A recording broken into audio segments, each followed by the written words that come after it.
back. It's Jane and I'm in Paint Shop Pro today with a little, I don't know if you'd call it a tutorial, but a method for rescuing old photographs.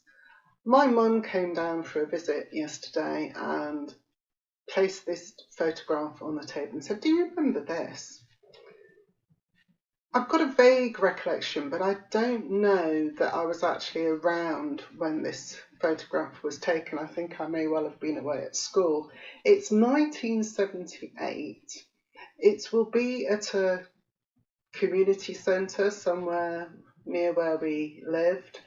And it's my mum's side of the family, and it's all the brothers and sisters with their respective partners. It's the four sisters on the left first, and the two brothers at the back on the right. And it really isn't a very good photograph. Remember, 1978, we didn't have brilliant cameras, or if you weren't a professional photographer, you probably didn't have a brilliant camera. Lighting would have been awful. It was probably in a hall somewhere with, that yellow incandescent light that we're really not used to these days, not with our LEDs and such like. So it's really pretty poor. And Mum said, "Can I do anything about it? We're actually going to a bit of a family reunion later this year." And sadly, my mum is the only one left alive from this photograph. And she thought it might be nice if I could clean it up so that we could give copies to it to our cousins or her nieces and nephews and great nieces and nephews or whatever they are as a memento. Perhaps other people have got a copy, but maybe, can I clean it up a bit? Well, I have to say, it is a bit of a challenge. Now, remember from my previous videos, and if you haven't watched them, you really should because they're so exciting. We always view things at 30% because 30% is what you see when this is printed, because we're measuring this inch here on the screen to match an inch in real life. Just take my word for it, you want to look at it at 30%. So let's go to 30. And here, by the magic of Paint Shop Pro, is what I managed to do. And I'm going to use my little shortcut there to put that at 30 and put these side by side. So what do you think?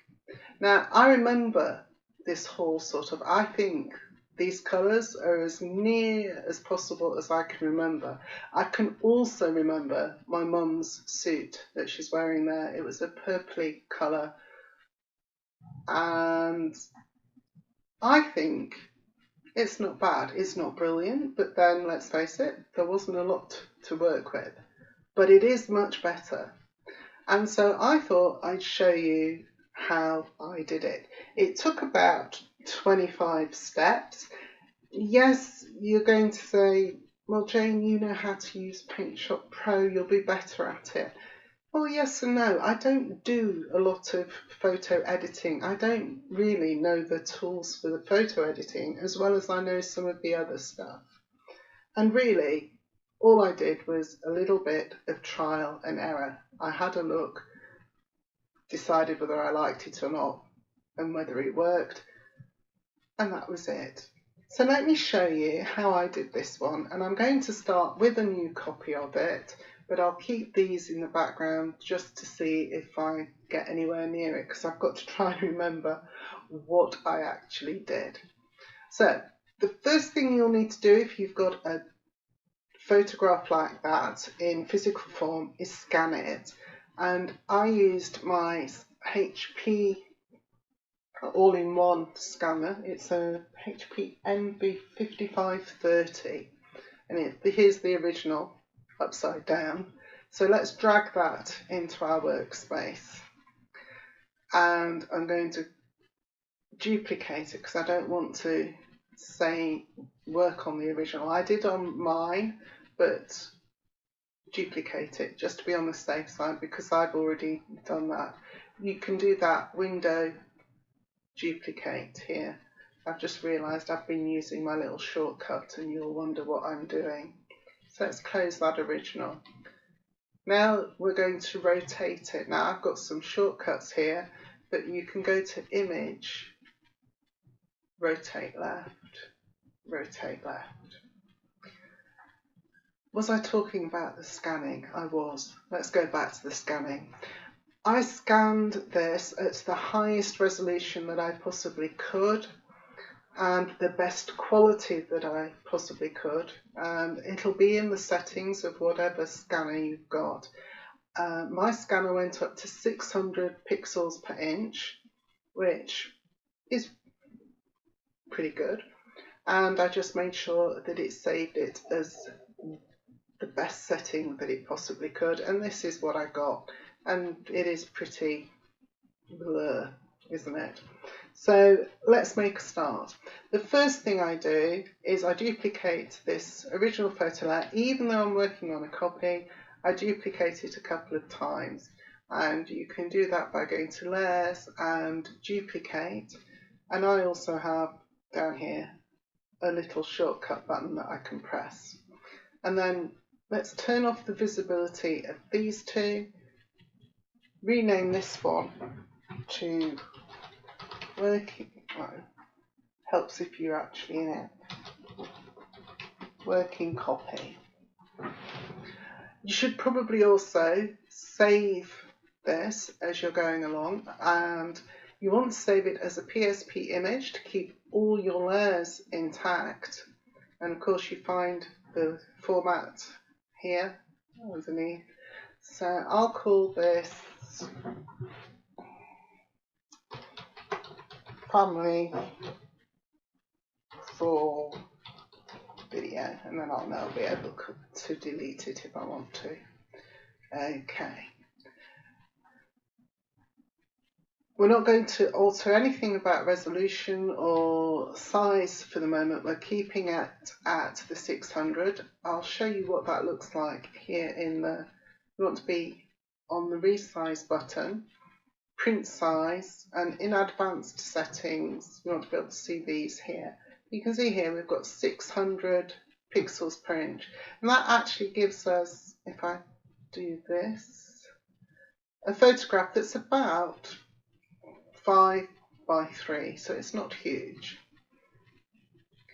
I'm going to leave my view at 43% so that I can see what I'm doing, and every now and then I might zoom out to the 30 just to check that what I'm doing I can get away with, in the sense of I might be able to see that it's not perfect on my screen here, but it doesn't really matter because I'm really only concerned with how it might look when it's printed. So the first thing I'm going to do is the really simple one-step photo fix, and I think that's under Adjust, and yes, one-step photo fix. I always start with this. It doesn't do much, but it does something. And next I'm going for something I don't use very often, which is Fill, Light and Clarity, which is under Brightness and Contrast in the Adjust menu. Now all my settings will be here from when I did this the first time round, and I found a fill light of 30 and a clarity of 70. Again, you just you just fiddle with these sliders until you think, yeah, I like that. So for instance, if I drop this down, you can see it gets fuzzier. And so I thought 70, let's start making it sharp, and we can work out smoothing and stuff afterwards. So that was that. Next I had another go at something called Vibrancy, and I can't remember where I found that. So is it, here we go, Hues and Saturation. And this was because I thought it was a little bit grey, orangey, well, just not very nice. So let's see if we can do something about that. I didn't in the end change it very much, up to 21, but you can see, look, if we, very orange. or down to very grey. So I'll put that back to 21. I want to try and stick to what I did. After that, I tried something else, which was fade correction, and I don't know where I found that. Oh, here we go, in colour. I went through everything on the menu this time. So fade correction, and this I thought, oh, now that's brought the colours a lot more to what I remember. Sort of more of a brown there, and this mustardy coloured wall. And my mum's suit here is looking a bit more purple, like it does or did, that I remember it. And that's at a correction of 50. And again, if you're not happy with it or it isn't matching what you might remember, then just use the slider. I'm going to put that back to 50. Okay. And next I went for another adjust, and I tried local tone mapping. Now, in all honesty, I don't actually know what all these do. I click on them, I look at the effect, I think, do I like it? I'll try it. So here, I don't know what it's done, but I've set a strength of 3 and I've got a block size of 10. And I liked it because it just brightened it a bit and sharpened it up. So I clicked OK. If you don't like it, you can simply undo.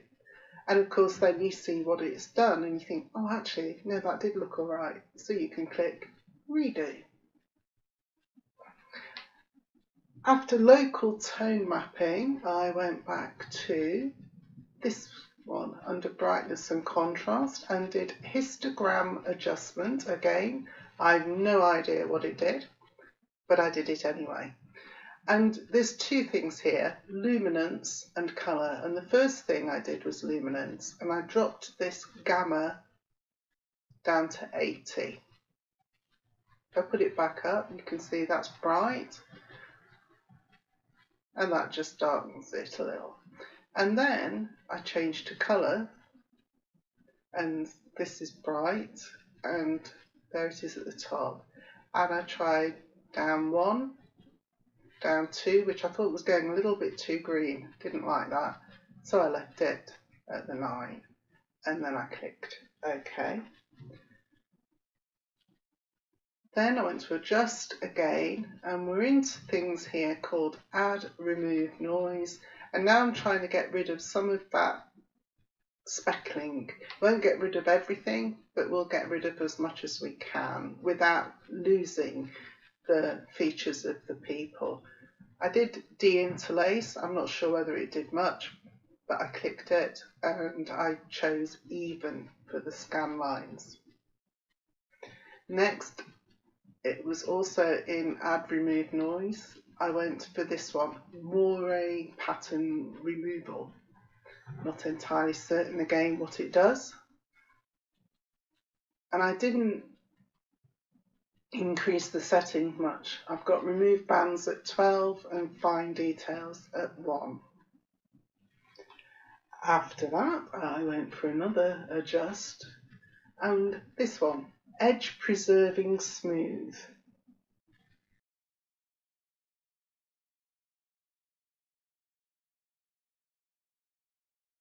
We just have to wait for this to prove. It's because it's a big image here, but I like working on the original. Now you can see here in this preview window before and after, can you see we've got little blobby bits in there and how smooth they are here.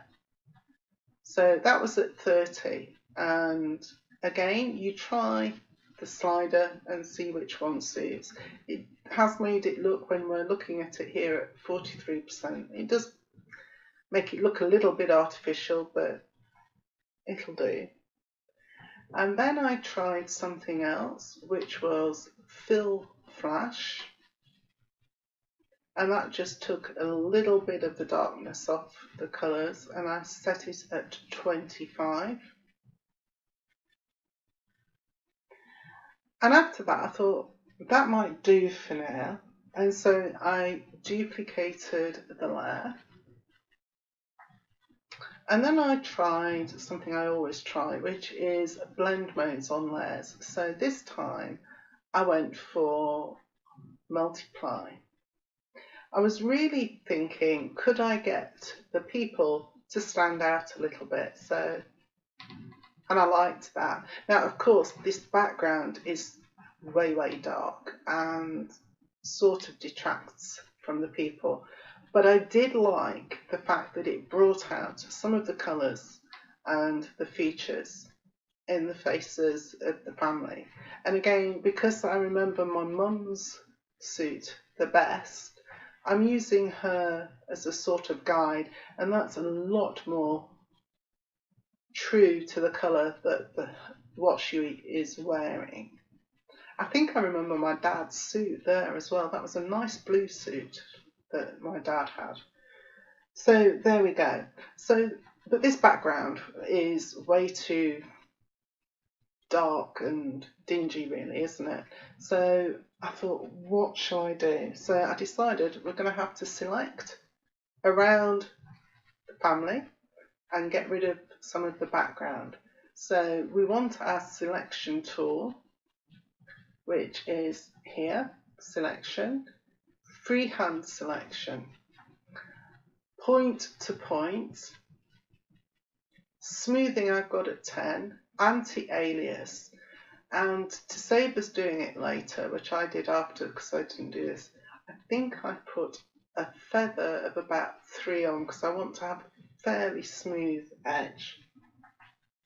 And then, to be fair, I didn't spend a lot of time on this. I really did whiz through it. I just keep going round and clicking at various spots. I don't worry too much about it being really, really smooth. Right. So it's a bit boring watching this, isn't it? On the original, I saved the selection thinking you wouldn't have to watch me do this, but plus I get cramp in my hand, which is a little bit awkward. The times I've been nearly at the end of a selection and had to start again because my hand jumped and I've got it all wrong. Right, here we go. Let's cross here, round here. It's probably been a bit in on his hair there. That's my Uncle Will. And down here, this is round, and like I say, I'm not being at all really precise. If we zoomed in, this would be awful. But I'm really after only getting rid of that background for the moment. So you join up and double click and you'll get what we call the marching ants. Now, of course, it's the background I want to remove, but at the moment, what it's actually saving is this bit at the front. So there's 2 options. I could, which is selection invert. So I will do that. Selections, invert. And then you want the eraser tool. I don't want to just delete it by using the delete button, or I can use this X, or it's edit clear, isn't it? Here, edit clear, because I think that will actually take all of it away, and I'm not sure that I want that. See, makes it far too bright. So I'm going to undo. And so I thought it needs to be done with the eraser. I set my opacity to 11, and I've got a really big size brush, 916. And then I can take as much or as little out as I want. And I think I just did one quick sweep like that, just to take a little bit out. And I look at it a bit and think, do I think that'll do? Do I want a little bit more? I'll just do a couple of clicks. I think I'm going to leave it at that because I don't want to take any more out. So that will do, certainly. So for now, I'm going to, I've done that. So now what do I do? I think I added a shadow. First of all, you want to save this selection. So go to Selections, Load, Save Selection, and save selection to alpha channel. That just means it doesn't save it to your hard drive, it just saves it with this photograph.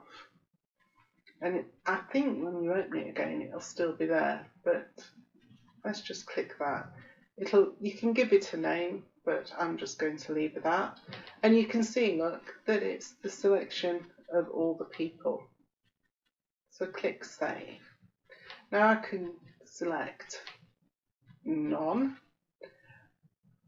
And now I'm going to add a drop shadow, and that's under Effects, and I can't remember where, it must be 3D Effects, yes. Drop shadow. And it's a very small one.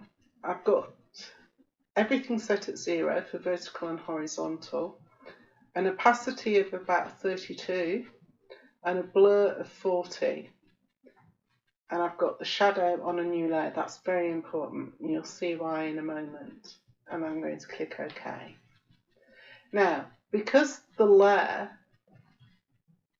is at multiply here, once we've got this shadow, you can see it's made everything dark again. So I need to get rid of the actual shadow and just have the little bit around the edge. And this is why we saved the selection. So I want to load the selection.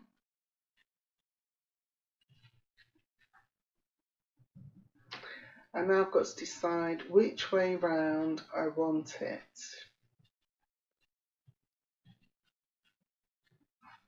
Let's try that. Invert. Yes. I want my marching ants around my people, because on the shadow layer, I want to delete the shadow underneath them. If I use delete on my keyboard, there we go. It brightens them up again, but it gives me the shadow around them. So if I select None, if I show you what I mean, if I hide that layer, and if I hide the multiplied layer, you can see just a fake shadow around. So let's put those back together. So now I'm going to merge these three layers, but I want to keep them intact. I'm going to right click, merge, merge selected to a new layer. I'm going to call it merged number 1. And I'm going to use the little eye to turn off the visibility of these 3 layers underneath. And while I remember, I'm going to click Save. And now I'm going to do another layer and duplicate, because it's gone a little bit dark, so I want to brighten it up again. But first I'm going to see if we can do a little more softening. So this time we want adjust and soft focus. And again, you're going to think, oh my word, what's she done? But it's brightened it a bit. I know we can't see the features yet, but don't worry, that'll be coming in a minute. For these settings, again, it's trial and error. I messed around. I've got a softness of 90, an edge importance of 100, and don't ask me what halos do really, but I've got an amount of 80, a halo size of 20, and a halo visibility of 90. I just mess about until I like what I see, and really that's the only way to learn. Now, of course, that's no good because now we really can't see anybody, can we? But the idea here is I was going to try another blend mode, and for this one I'm going to use screen, and that really does lighten it and you can see a bit more of them. And then we lower the opacity until we get to a stage where we think that will actually do. I can see their faces again. It's a little bit brighter. Yeah, I'm happy with that. And then I did again, I selected both of those layers because you need them both, because one's over the other as an overlay. So we're going to merge selected to new layer, and this is merge number 2. And I'm probably going at this stage to call that done. If I use my little camera to go out to 30, I look at that and I think that's not bad. And I don't really think there's much more that I could do to make it any better. Sometimes when colours are really, really problematic, I've been very fortunate here with the colours, although they're a little drab and dark at the back. I knew my mum's suit colour, so I managed to get that relatively right. If you're really struggling and the colours are just not looking right, the other option, of course, is always to go for black and white. And you would easily do that. You could do it under here, image and grayscale. And then you're not having to worry. And then you might do a little more altering to brighten it and things. But for now, I'm going to call this done. I like that. I'm going to save it again. Now I want to resize it properly for a 6x4 print. And I'm not going to do it on this original one because I do want to keep this original at its original size and its original scan of 600 pixels per inch. So I can literally just drag this top copy layer out into the window space, and this is a copy now of my edited image. And the first thing I'm going to do is crop around it using the crop tool, freeform, and I'm going to, I don't normally like doing this, but I am going to take out the background or some of it. For instance, we don't really need those chairs. They're not telling us about anything about the setting other than it's in a hall, and I think the curtains do that just as well. There's no historical value to a pile of chairs in the corner. And then I'm going to put the height up. So I've got that right. Let's just chop that off there. Yeah, I think that will do. Click apply. So now I've just got the family. Now I can resize. And the first thing I'm going to do is I'm going to drop this down to 300 pixels per inch. And so I uncheck that box and put a 3 in here. And now you can see it's told me I've got a photograph that's now 7.6 wide by 5.9. So it's almost 6 inches high. So I know I want the width to be 6 inches. So I'm going to bring this down to 6. Make sure resize all layers and your lock aspect ratio is checked. And now I'm going to use the crop tool again. I'm still with that, and I'm just going to quickly draw out a box. I'm on freeform and make it fit to the edges and to the bottom. And I want it 4 inches, so I'll just drag it up. And then you can use this here, print size 4, and move it back down and click OK. And then if I zoom out to my 30%, and let's put that down there, and go back here. There we go, that's my original that I did. And here's this one. It's probably just a little bit darker in the background, but that's not bad, is it? And of course, let's have a look at the original. Well, I think it's an improvement. What do you think? And I think certainly if I send this away to be printed, while it's not one of the best photographs, it's certainly an improvement on this original, and people may well be quite happy to receive a copy.